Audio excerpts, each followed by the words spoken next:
만약 이렇게 도무지 이해할 수 없는 판결을 내리는 재판이 아닌 가해자보다 피해자의 인권을 먼저 생각하는 정의로운 판결이 이루어진다면 어떨까요?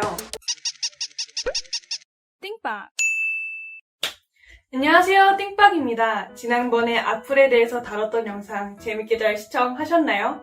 오늘은 제가 뉴스로 접할 때마다 화가 나서 치가 떨리는 이슈인 성범죄에 관련해서 이야기를 나눠보고자 합니다.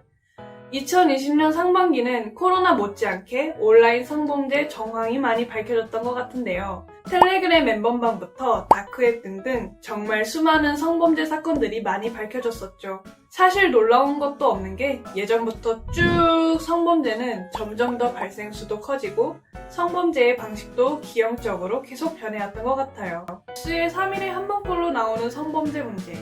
그런데 과연 처벌은 제대로 이루어지고 있을까요?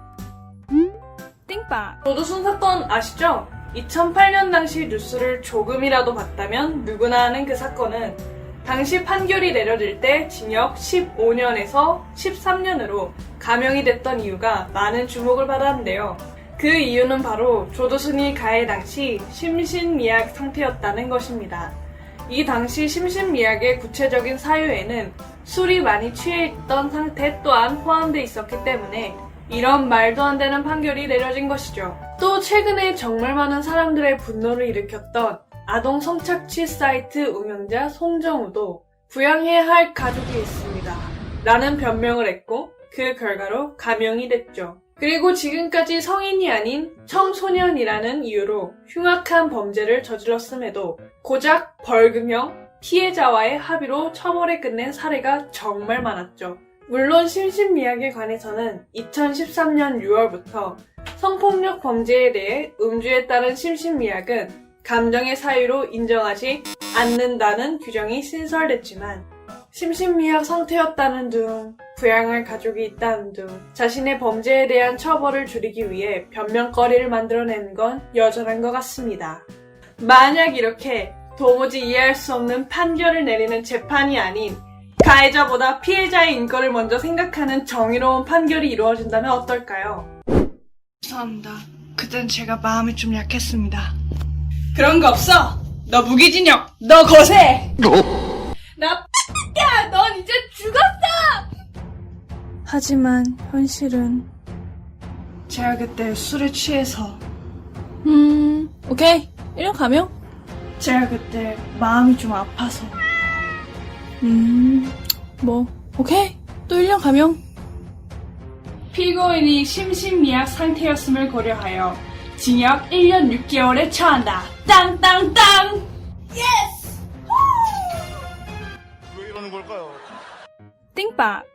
물론 판사님들이 이렇게 간단하게만 생각하지는 않으시겠죠. 나름대로 법에 따라 정의를 실현하기 위해서일 수도 있고 가해자도 똑같은 사람이기에 신중하게 생각한 결과일 수도 있고요. 그런데 우리나라도 나름 선진국이라고 불리는 나라인데 왜 다른 나라에 비해 성범죄 처벌 수준이 현저히 낮을까요? 감형에 대한 모호한 기준, 피해자가 처벌을 원하지 않는 경우 등등 많은 허점을 찾을 수 있겠지만 저는 개인적으로 범죄자에게 처벌을 내리는 분들이 지나치게 객관적인 입장으로 성범죄 사건을 바라보는 것 또한 우리나라의 성범죄 처벌의 수준이 낮은 이유가 될 수 있다고 생각합니다. 제가 이렇게 화내고 답답해해도 쉽게 바뀌지 않을 것 같아서 정말 막막합니다.